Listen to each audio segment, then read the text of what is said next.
Hello friend, सिंदूर खेल serial आगामी अध्याय रे आपण माने देखिबाकू पाइबे मल्लिका आद्या को क्लासरूम को डाकिछंती तांको ऑफिस रूम को और कहउचंती आजिर जो पेपर अच्छी तुम्हें सबू ए टू जेड लास्ट तक मते तार रिपोर्ट दबो।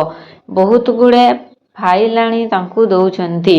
तो आद्या सब को देखी कहउचंती एगुड़ा कौन आज ही दरकार। तो मल्लिका कहउचंती हाँ एसबू काम तुमको आज करने पड़ो, काली सुधा मते एसबूर रिपोर्ट दरकार।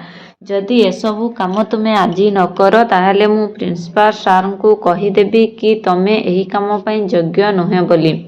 तो एपटे आद्या अंश को फोन करिसेंती और कहउचंती अंश सार आपण आसिकी आनी एवं आन्या को नहीं जानतु, मते मल्लिका मैम बहुत सारा काम देइचंती, मोर जीवा पई टिके लेट हबो।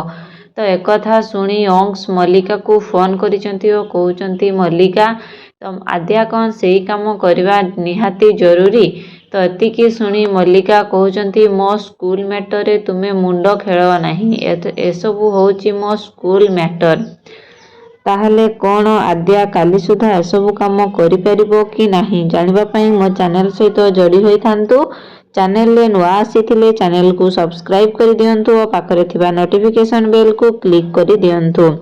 वीडियोटी भल लागिथिले वीडियोटी को लाइक करंतु, निज फ्रेंड्स को शेयर करंतु।